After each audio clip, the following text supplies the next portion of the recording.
Welcome to the Reimagining Faith podcast with the Pastors Jackson. This is a podcast for seekers, dreamers, and fellow sojourners who are trying to figure out what it means to be followers of Jesus in the 21st century. It is so good to be back with you after a brief 8-week hiatus. It was never meant to be 8 weeks. We apologize for that. But where have we been, Nicole? Where have we been? We have been preparing to move. Yeah. We have been packing up our house in Reading, signing contracts, filling out paperwork, looking for new houses, settling on a contract for a new house, and figuring out how to get from Reading to Pottstown. So the last 8 weeks have not been for naught. A lot of what we've been doing in the last 8 weeks is in preparation for the topic we're going to talk about today. But it has been a journey for those of you who have moved and have tried to find a new house. Never again. Yeah, we're just going to stay in this next house forever. We're never moving. Ever. Out of this house. So actually, all of that work is also is leading to us being able to close on both our own house and the house that we're going to be moving in Pottstown, September 14th. So please keep us in your prayers. We are thrilled and excited to be living in the same place where we are ministering and to really call Pottstown home. Yeah. And before we talk a little bit more about home and place and working where our feet are located, we want to let you know that coming up on September 11th at 3 o'clock, we are having a big community launch party at the Pottstown Carousel, which, if you haven't been to, is exactly what it sounds like. It is an indoor carousel. There's also, vintage pinball machines and arcade games, and we're going to have food, and we're going to have a service, and we're going to have a lot of fun times. It's going to be at 3 o'clock, September 11th, so that all of you who are church-going folks, or maybe people who work at churches, will hopefully be able to join us and celebrate with us on that date. And then the following Sunday, which the 18th, we will begin our normal, regularly scheduled weekly worship services. In our new church home. At the Steel River Playhouse on High Street. Do you know the number? That's fine. It'll be in the show notes. It's also on opentablepottstown.com, or you can just Google Steel River Playhouse on High Street. We will be in the upstairs practice space. It is a wonderful, amazing space, and they are just such great partners. And we'll begin worship services in earnest at, what are we doing, 10 a.m.? Is that? 10 a.m. 10 a.m. That'll be both in person and also live streamed and recorded for future posterity. Also, so that those of you who are not in this physical space with us can participate. Which is a great segue into a question that we got more than one time. We, in all of our advertising and all of our messaging, have made it very clear that we are Pottstown centered and that we are focused where we are, and we want to be in the community of the community, and that is really important to us. So a couple of different people have asked us, if I don't live in Pottstown, can I join your church? And what do you think about that? Well, the conversation that I had did not go as well as I had hoped because I hadn't really thought through it. I don't think I had thought through the fact that our community would probably span a bit more than the 5-something miles of the Pottstown borough. But I think since that conversation, I've had the opportunity to think a bit more broadly about time and place and what it means to have worship services in the 21st century. In 2022, in this time of the pandemic that has forced all of us to really reconsider what it means to be a church community that isn't only just in a physical space, but is also over space webs or whatever you would like to call it. Over space webs. Yeah. So I think I'm still thinking a lot about that and how we can create a space that is really, really, really good for Pottstown and for people who find their feet right there. To also be a place that is open and inclusive of people who want to come and join the thing we are doing in Pottstown. So if you are close by, but not necessarily in Pottstown, but you want to invest in this place, we invite you to do that with us. If you are in New Jersey or in California or, even Philadelphia, which is only about an hour from here, we want you to be able to participate as well. And a lot of the things that we're doing helps us to learn how to have our feet wherever our feet are, to live out the gospel of Jesus Christ in a place, in a physical space, in a virtual space, in the spaces that we find ourselves. In thinking about the theology of place, it strikes me as something that is only something that we have had to think about as a people in the modern world, pre-car and train and all of that. You kind of lived most of your life where your ancestors had lived most of their life. People didn't really go across the country for new jobs before then if you had to walk. I mean, other than the Oregon Trail or something. So you had a sense of place, the family home, the family farm. And it's only really in this modern and post-industrial age when we follow work and work is scarce and we go where we can find it and we try to build community as we go, but we're so transient. We don't live in a place for long enough to really build social capital and to dig deep roots where we are. And so we're almost like a tumbleweed generation. It's just moving around, following the waters. And at the same time, it might not be all bad. That when we usually talk about a theology of place, it's usually in some kind of idyllic, nostalgic for a time and place that we never lived in, looking back towards the golden age of human life. But, when people were in one place for generations and generations, things tended not to change either. There wasn't room for human rights to flourish. You don't question the elders. The things have been done the way they've always been done, and that's just the way they are. There's not a lot of room for individual advancement, for the fulfillment of your basic human flourishing in some ways. And so we're presented in this rootless generation also with opportunity to cultivate space, to cultivate a new Garden of Eden where things are full of life and good things as well. So I want to acknowledge that there's both something that's lost with our transiency, but also a certain flexibility or adaptability that lends itself to opportunities that weren't afforded to previous generations. And you mentioned being in a virtual space as well. And this is something that I have many, many thoughts about because the virtual space is the one that most people most actively are deriding, like all the time. I know of certain churches, even in our own area, who have stopped live streaming their worship services, not for technical reasons, but because they're afraid that people aren't going to come back to church physically anymore. And so they're afraid so they're taking it away so that people will come back because according to their theology, their thinking, a virtual encounter is not a real encounter. You're either in person or it's not real.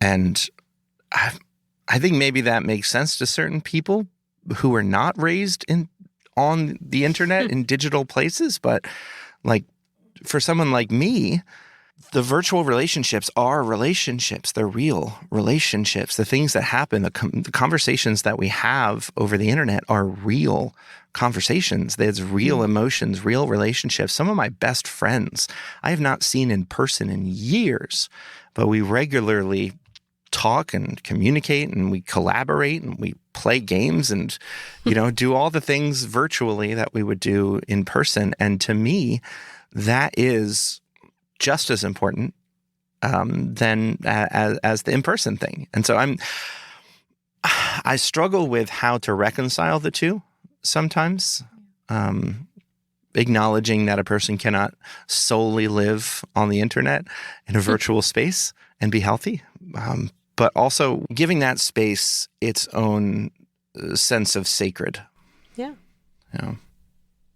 Yeah, we've been talking about what that has. I mean, I think the pandemic time that we've been living in has really stretched us to find meaning and sacredness in the virtual space. Because I know, at least for Zach and I, the two churches that we were leading, we were virtual only for a very long time.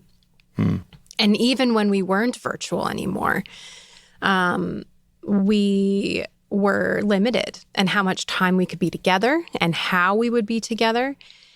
And so we had to find ways to connect that were outside of the physical space. I know one of the things that a couple of my colleagues and I, including Zach, did is that we created during our special seasons of the church year, particularly Advent and Lent. So we created written devotional material so that people could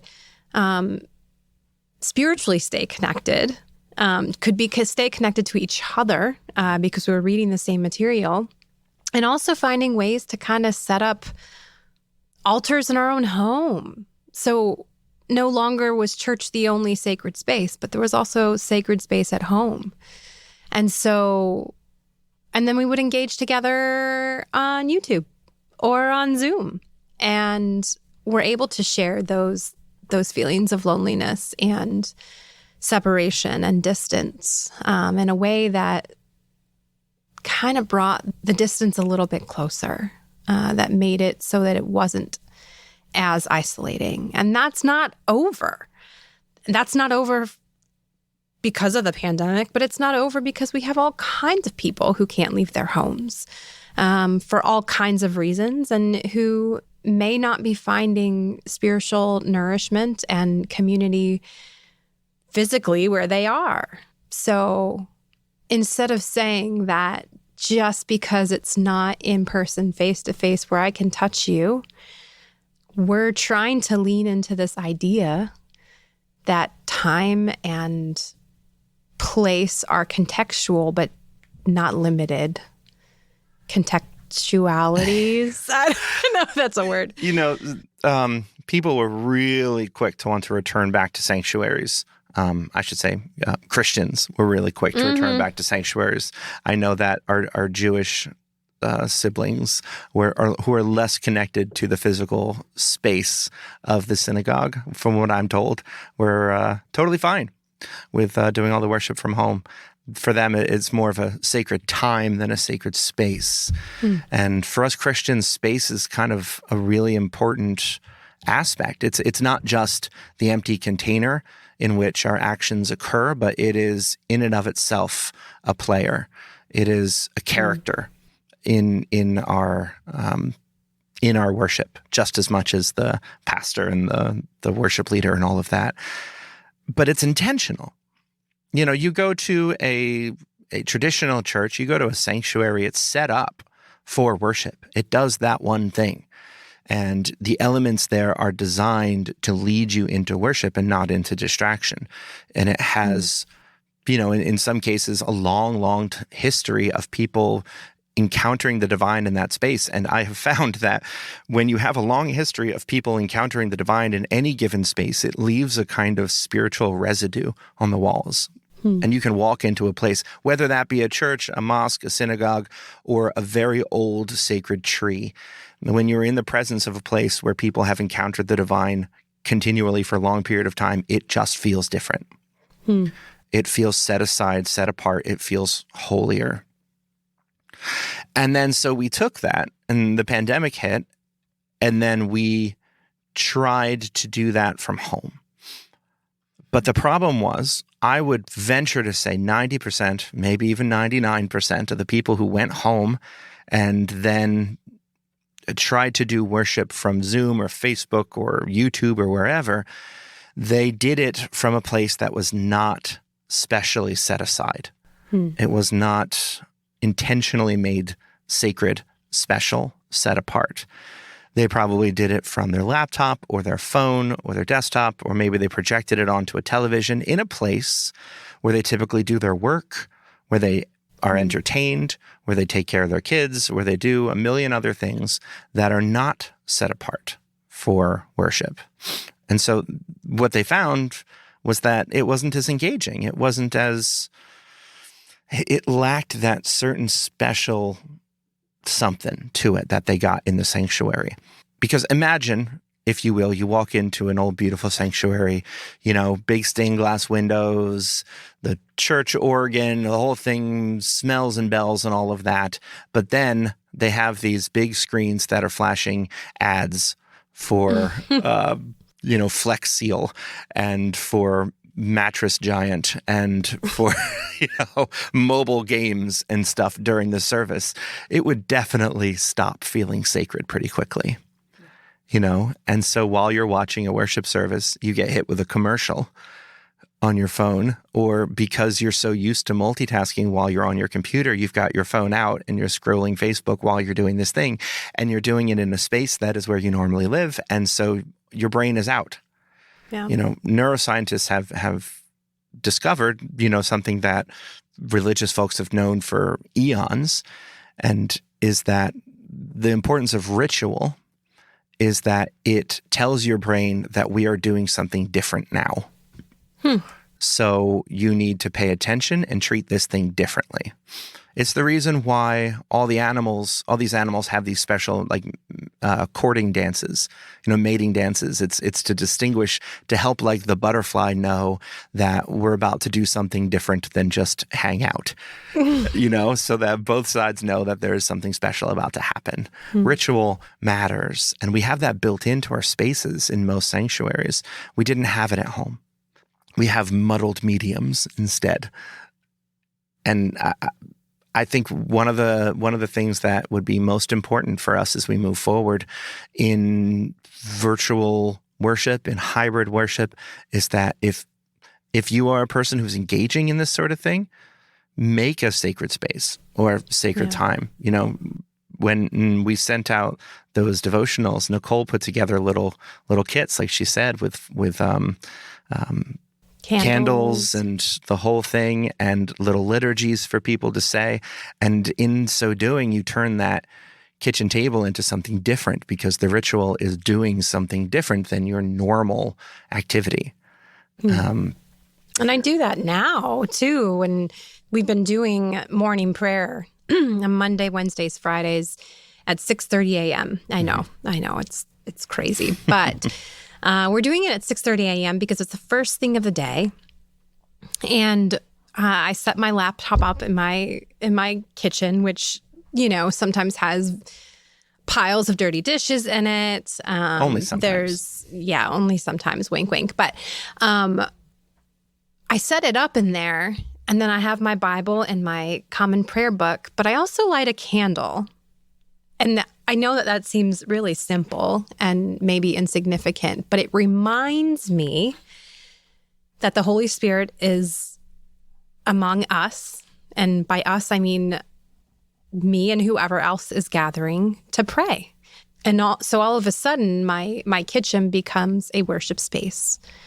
And that feels different than when I sit down to eat tacos at it, right? That feels different than when I'm giving the boys breakfast. It feels like I am in some kind of teeny tiny chapel of my own that helps me to worship and to pray and to lean into my faith and I open up the windows as well. That's another thing that's very sacred, important to me too, is because I hear, as I say, may my spirit rise to meet you as the day rises to meet the sun.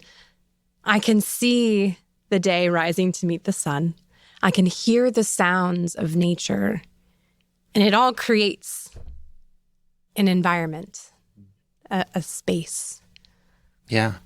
It has become a very sacred ritual, even though haven't been doing it for longer than a couple months. But you're grounding yourself in a place, in a dynamic place that exists in a single point in time. Mm-hmm. Right? I like the incorporation of nature because every morning the animals are different and they're doing something different and they're sounding something different. And there might be a distracting cat one time. There are beautiful, beautiful songs of birds that take place in the morning that I don't think I had gotten up early enough to hear. Insects, crickets, it's very beautiful. And the breeze, it's great. That's the other thing. When we start to think about place, not just as the empty container or the stage on which all of our actions play out, but as an active participant in the work that we do, we realize that the place is not just anthrocentric. It's not just about us. I mean, you can live in one place, in one home that your great-grandparents lived in your whole life. You can be on the PTA and the councils and be a member of the community and be so committed to that place and those people and not realize, that there's 5 different varieties of wren that live in your neighborhood. You might not even know what sort of soil you have. Or which plants are natural and invasive. You could be so completely committed to the people of a place, but not to the place itself. And I think we do that a lot in modern society, that the world exists to serve the human, and the human is not a part of the world. Just the way we talk about, we talk about nature as something that is outside of us. Something that's other. We need to protect nature. We need to protect the world. We need to go out into nature, go outside, go be with the plants and animals, and as if all of those things are separate from the human person, the human experience. But they're not. We are an animal. We are the environment. We are nature.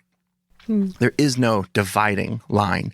And as much as our climate-controlled living and cars and asphalt and concrete would make us believe that that we are like alien colonists who have come to this foreign planet and we don't belong to it, this is our home. This is our mother. And I think that is just also as important. Wherever you are, wherever your body is currently, you are a part of that ecosystem. And if you can learn to not only acknowledge that, but embrace it, to get to know it the way that you would get to know your neighbor, man, I think our living spaces would look and feel a lot more beautiful and taken care of.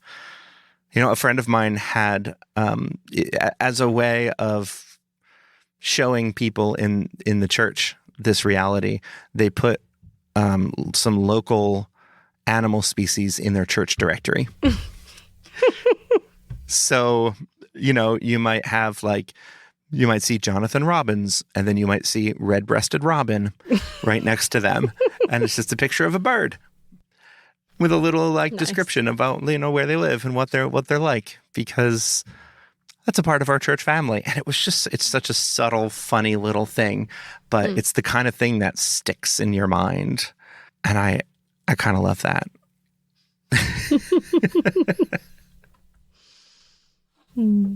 I think I want to talk a little bit too about the space that we're going to be meeting in, and what it represents. And And even where we're having our launch party. So our launch party is going to be taking place at the Carousel in Pottstown, which has become this beautiful center of society for a lot of people who live in Pottstown. A place for celebration, a place to gather, a place to discuss ideas and the politics of our society. It's become a place where people can connect. It's become a place where shows happen, where events take place. But really, it's a place of celebration. And it's a neutral meeting space where people from all kinds of backgrounds can gather. We're meeting in the Carousel that is like this space that just screams celebration, that screams togetherness, that screams joy. And so in many ways, we can think of no better place to have a big party, because it's a party place. It's a place where people of all ages can be. It's a place where people can play and dance and sing and worship together. They're also big community partners. They're supporters. The folks the board who runs the Carousel, like they make this space available for birthday parties, for fundraisers, for events, for all kinds of things. And so we're partnering with people who are community people. Same thing with the theater. We pitched the idea of working with them a couple months ago. And when we told them what we were about and what we were doing, they were really excited. And, we've worked out this partnership that I don't think either of us would have seen coming or even possible. Yeah. But God is on the move and at work. And we're partnering again with people who want to invest in Pottstown, in the community in which it is situated. And so we're going to meet there. And it's almost like a blank canvas, right? Like if you know me, you know that I love a brick aesthetic, an exposed brick aesthetic. And yes, she does. One whole wall of the meeting space is exposed brick, and there's skylights that bring in some sunshine because there's not any windows in the space. But it's this space that says, create here. Like, be in this space and allow your wonder and your awe to lead to creativity. And so however we organize the worship space, whatever symbols of faith that we put up, that we use to help guide us into a spirit of worship, that can be different every single week. We'll always have a table because we plan to take communion every week together. But other than that, the possibilities are endless. And we're doing this in partnership with people who want to give back to the community in the same ways that we want to give back to the community. So it has been one of the most surprising and unexpected joys, I think, of this journey so far. Yeah. So what about somebody who is not physically in the space? Can somebody join our church who lives on the other side of the world? No. Just kidding. No? Okay. Because we talked a little bit about the importance of place, of being in the place where you are located, of serving the people, of getting to know and falling in love with the rest of the ecosystem, of being about the particular time where you find yourself. But what if those things are different from what we're doing? Can we create a virtual space where people can join in the same way that people can join in the physical space? Or would we encourage people to find a different community? That's not a leading question either. I don't know if I have a great answer. I have this vision of people sharing their space. And I think of take a picture of something that reflects God to you where you are. If we're having a worship service and, we're guiding folks who are present through what we're going through, and we're also leading online, and what would it look like to post those pictures up on a screen for people to see? Like, oh, God is showing up in Santa Fe.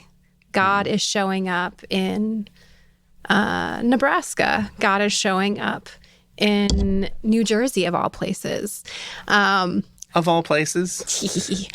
I'm going to mute you. Yeah. You know what I mean? So there's kind of like entrance into our world and helping us to enter into yours. So we're actually together. Yeah, it sounds like what I'm hearing is that a lot of our virtual worship spaces have been an attempt to take the in-person thing and then broadcast it outward to people, right? The televangelist model, where we're doing something here and then you can consume it when you would like. And I think many people find that empty because it is missing a vital component of the here and nowness of a thing, the collaboration of a thing. And so we can intentionally construct worship services so that they include a virtual component, that it's not an afterthought, that it is an active participant in the service. I did some pulpit supply for Glenside United Church of Christ, and they had just spent a whole bunch of money on upgrading their system, their virtual system with cameras and screens and new sound systems. And they had a whole team of people working in the back. And the lay leader was at home. And he didn't want to be on video. He could have been on the screens. He didn't want to be on video. And so it was just the voice of God coming over the sound system, praise be to God, leading the service from home. And they asked if anyone had any prayer requests, and they included folks at home who could get unmuted and then share. And it was really neat. It really felt like they were a part of the space, a part of the time, a part of the place. And I was thinking something very similar. I did some pulpit supply for Rosedale United Church of Christ out in Laureldale. And during the prayer request time, we took prayer requests from everyone that was sitting in the pews, and then the person who was overseeing the live stream asked if other people had prayer requests, and magically a list appeared before me. And I was able to pray for these folks that I clearly couldn't see, but whose name I knew, whose concerns I knew, and who now was connected with their body, their church family, that they couldn't actually be with. And so they couldn't be forgotten. They couldn't be dismissed. They couldn't be absent. They were one in spirit with us in the moment. Yeah. I found that to be really beautiful. So we are, generally when we're on the internet, we're consuming content, right? I mean, social media has made it so that our relationships themselves have been quantized and chopped up and fed back to us as entertainment. At the same time, we have never had higher rates of depression and anxiety in our country, and more levels of people feeling disconnected from each other, despite the fact that we are more connected than ever via social media. So the conventional wisdom says that extended use of social media causes feelings of disconnection and depression, right? That's conventional wisdom. There were actually some studies done on this, and I'll have to find the study itself and put it in the show notes, in which they did a sort of generalized happiness survey of people to get their baseline happiness. And then they spent, I don't remember how long, but a significant amount of time browsing Facebook or Instagram or Twitter or whatever. And one group was simply browsing. The other group was told to interact with posts. So like things, comment on things, all of that.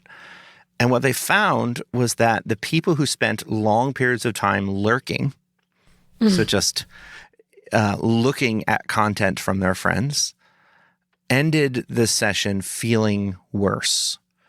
But the people who spent the time interacting on those posts actually ended up feeling better afterwards. So what these researchers were saying was that the data seems to suggest, anyway, that it's not a matter of being tied to your phone that's making you depressed and disconnected from people, but it is simply the extracting of entertainment and serotonin and dopamine from these posts that is making you feel lonely and disconnected from the people around you.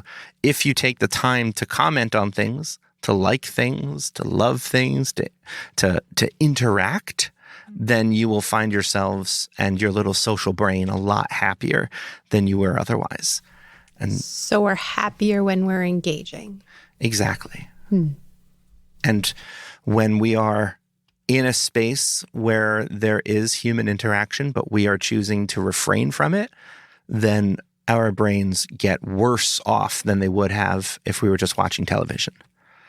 But being in that social space and not doing anything is bad for your mental health. So if you're not going to comment or like or anything like that, just go read a book. But if you wanna be on social media, you should be interacting. And I think the same is true for our sacred spaces. That we're best off when we are finding ways to interact with them, with the people, with the spirit, even if it is asynchronous. You know, you're not there on Zoom in the moment leading worship from your couch, but you know, later on, there's maybe opportunities to have conversations in the comment sections. You know, what if we encouraged people to have talk back later in the week in comment sections on YouTube videos? You know, what if we encouraged that sort of dialogue? What if we had, you know, specialized Facebook groups that only folks who are, you know, parts of our churches were a part of, and then you on Monday posted some leading questions about what happened on Sunday, and you let people talk about it throughout the week. You know, is that a way then that we're able to connect people across space, across time, utilizing the kind of sacred space that we can create on the internet, which doesn't rely on a physical space, in order to create something like that. Oh, and another thing that I've been thinking a lot about recently in terms of place, I think we don't take enough time and consideration to think about our virtual presence in the same way we think about our physical presence. Like, my house is my house. This is my home. This is my space. I invite people into my space. I love when people come here. But if somebody comes into my home and is being disparaging about somebody else, whether they're in my home or not, I don't like that. I don't want that to stand. My children are here, you know, and I don't want you bringing that here. If you walk into my space with a Bluetooth speaker, blaring some music and just drowning out the conversations just because, you know, you feel that the airwaves belong to you, I might ask you to leave. You know, maybe turn it off first. Maybe we'll try that first. Yeah. But I think we all intuitively have the understanding that, you know, this is my space. I can cultivate this space as I wish. I don't know how many people I know feel that way about their virtual presence. And maybe it's because, you know, something like Facebook, you don't own Facebook. You know, you don't go into a McDonald's and say that this corner is now my corner. I'm going to hang up a picture here and, you know, only my friends are allowed to visit me in this booth. But, you know, my Facebook posts are my Facebook posts. They are my place. They are my virtual digital place. And people I know then interact with them. And most of the people I know don't know the other people that I know. And so what so often happens is two people that I know who don't know each other, who have differing viewpoints, end up in some kind of argument in that space. And then I sit back helpless and I think, well, I need to preserve their right to say what they want, to free space. I can't be the thought police here and tell this person to stop talking and stop saying these things. But like, if this were my house and it were like my birthday party and two friends who don't know each other were like saying really awful things to each other, I would stop them. Right. Like, you're ruining my birthday party. Mm-hmm. And so like, I feel empowered to erase comments, to tell people they need to stop, to create space for people who are historically marginalized and told that they don't have a voice. Because in these virtual spaces, everyone's voice is pretty much equal. It's kind of a rare place. And so I can create a space in that way.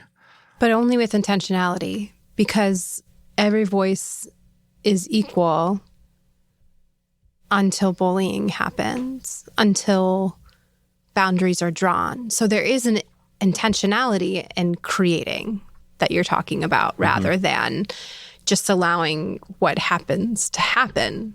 And I think so much of that, is what we're talking about when we're talking about the sacredness of space, the sacredness of place, the sacredness of time. There's intentionality. There's I want to create the world that I want to live in, that I want my children to live in. I don't want to silence people who believe differently than me, who think differently than me, who want to challenge me. But I also want to create a space where human dignity is protected, where if you're going to argue or have conflict, like, have it with respect. And so in that way, you're creating a sacred space wherever you go. Yeah. In the church walls, in the theater walls, in your home, online, we create safe spaces. We create places of peace, not by avoiding conflict, but by being very, very intentional with how we craft and protect and preserve, maybe in some ways. Thinking about how Jesus did this, and how he created these safe places in his ministry. And he didn't have a house, didn't have a home, Right. didn't have a home church, home synagogue. He was a wandering, itinerant preacher, troublemaker. But in his teaching, he would when people were like, these kids need to just color quietly and stop making a fuss. And Jesus said, hey, bring them up to the front. I want them to be up here with me. Mm-hmm.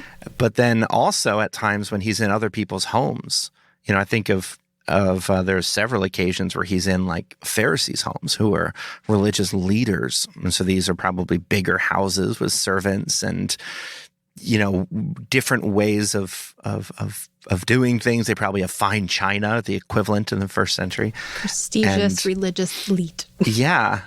And then this like woman of ill repute comes in, and washes Jesus's feet or something like that. There's a couple different instances. And she is derided for it. And the religious leaders want her out. She's ruining their space. And Jesus carves out a place for her. And he honors her. Yeah. And he tells the Pharisees in no uncertain terms, that they dishonor him by dishonoring her. And they dishonor God, her creator, in the same way and expose their own hypocrisies. So Jesus is not afraid to make any space a sacred space and make any space a place that is open and safe for the marginalized and the people who are most often told to shut up. I'm into that. I like the fact that in the Hebrew scriptures, when David and then Solomon really want to build a temple because God really needs a house, because they really want a place that is predictable and central, where they can also store their money, and they can have control over when worship happens and where worship happens and all that stuff. And God's just like, no, I've been living in a tent for a long time, the tabernacle, and I kind of like camping, and I'd rather be a bit more mobile than this. And if you build a temple, I'm not always just going to live there. You can't contain me in this. I'm on the move, But that tabernacle, every time the wandering Israelites would, Hebrew people would set it up, there was like a week-long process of dedicating each individual part of it and setting it up and making it intentional. Every time they tore it down and set it up, there was a whole ritual that went into it in order to make that space sacred and different. It wasn't just you throw up the tent and now we're good to go. There was intentionality. And even though it could be at the foot of a mountain, it could be at an oasis, it could be in the middle of the desert, it didn't matter.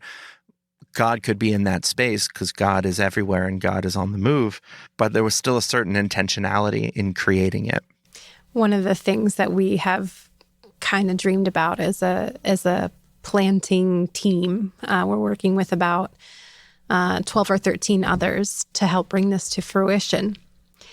And one of the things we've talked about is what if, like, next summer we hike to a spot and have our service there? What if we've met a couple times in Riverfront Park in Pottstown, and a couple of us have even said, like, can we do this again? Because this is so wonderful.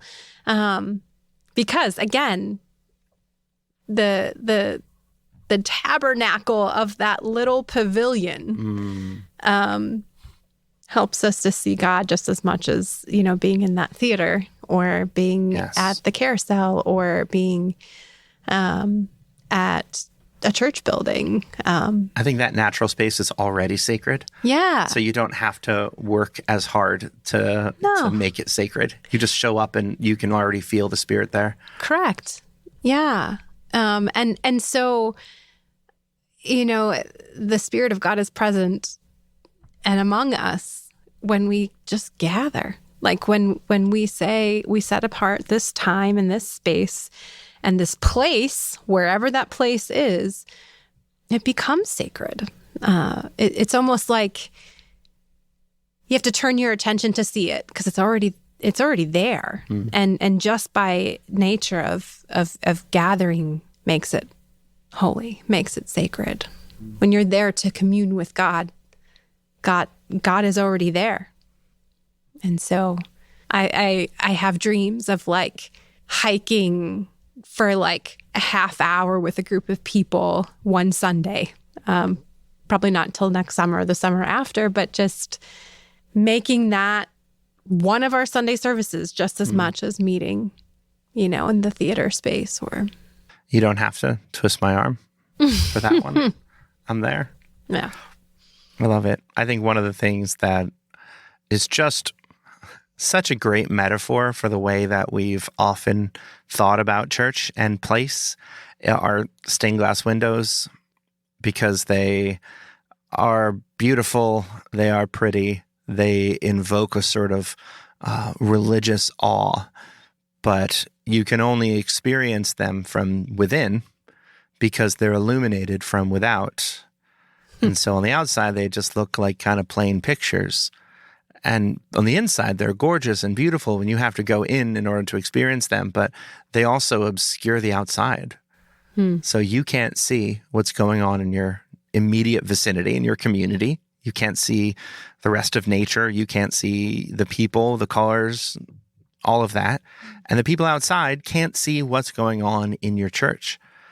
So they are a sort of way of worship that obscures the rest of the world and isolates the church sanctuary, which is in many ways the way that we have formed church to operate, isolated from the outside, at like an embassy of the kingdom of God that exists on its own soil outside of the community where it's planted.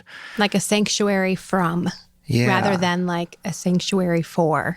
Yeah. So we have to kind of hide in this place so that we can focus, so that we can be protected, so that we can be safe, rather than this sacred space where everyone is welcome, and this sanctuary where you're invited into community. Yeah. And I would challenge anyone out there who is a member of a church or a leader of a church to figure out the top 2 or 3 issues that are facing the community where your church is located. This is something that I was definitely guilty of in my ministry up until this point. I've been pastoring a church in St. Lawrence where we currently live, which is a mile away from Reading. And Reading is regularly in the top 10 poorest cities in the country. There's tons of drug abuse and just a lot of very obvious need. And so St. Lawrence is very much the opposite. It's a lot of people who have lived in these homes for generations. It's very middle class, upper middle class, very white, professional neighborhood. And the congregation reflected that. And so I think for a couple years, for a long time, my focus was like, how can we help Reading? How can our church use our resources to help the under-resourced in the city that's a mile away from us? Them. Right. The us and them. It's a matter of charity, of recognizing our giftedness and our blessedness in order to help alleviate the suffering of them. Poor Reading. Poor Reading. Now, we would never, I had never suggested to anyone that we do anything systemic, that we do some kind of get out the vote sort of thing, or that we would write letters to our Congress people to pressure them into, increasing funding for schooling and things like that for the city. But, I would try to tell people to, take care of immediate needs. And I kind of tried to push that for a while and never quite felt right. It's disconnected. And the longer I lived here, the more I realized that we've got tons of problems here in St. Lawrence, in Exeter. They're just not obvious because we've got this kind of Pennsylvania Dutch, we don't air our dirty laundry kind of mentality. The drug addiction in Exeter and St. Lawrence is just epidemic levels, but it's all behind closed doors. And it's all done in secret and in shame. And it's, the opioid epidemic is huge here. There's a lot of poverty. There's a lot of people living paycheck to paycheck, but nobody talks about it because they're ashamed. Yeah. They're embarrassed. And so if I had to do it all over again, I would focus from day one on the needs of this community, of this place, as opposed to how can we use our resources to help the poor people next door. I would have gone on a ride along with the police a few times to see what the sort of things that they deal with. I'd find local EMTs and ask them what they're dealing with. Would talk with the local borough council, ask them what sorts of things are happening there. Not just assume that I know where the needs are because they're obvious, but really dig deeper to figure out what are the top 2 or 3 needs here right now. Great ideas for 19464, which is Pottstown. Connecting with folks who know what's going on way more than we ever could. Yeah. So to answer the question, can somebody who lives on the other side of the world join Open Table United Church of Christ? No. Yes. Just kidding. Okay. Yes, and we would also invite you to connect and commit with where your feet are as well. And connect us there. Help us to see what's happening there. Yeah. Join us in worship. Join us in conversation. Join us in sharing your spirit. And also may the work that's being done in Pottstown inspire you to commit likewise to whatever town and borough and city you find yourself in. So yes, and. Yes, and. I think is going to be my answer to most questions. That's maybe what we should have called our church. Yes, and ... UCC. Yes, and UCC. Well, too late. We already registered with the government, and that's just going to be a lot of paperwork to change it. And we already have a website and branding and all of that. So you're stuck with Open Table United Church of Christ. I'm sorry. It's a pretty good name. It's a pretty good name. So we look forward to seeing you at our launch party on the 11th at the Carousel. I'm going to try my best to have that event live streamed as well, so that those of you who can't be with us in person can be with us virtually, and try our best in these sort of transient spaces where we find ourselves, where we have to set up and tear down all the time, to still be able to create a space where there can be some level of interactivity with you who are at home. And we would invite you the next week and every Sunday thereafter to join us at 10 o'clock at the Steel River Playhouse in Pottstown. We would love to meet you, to have you there, to have you with us. We would love, love, love that. Well, we'll see you then.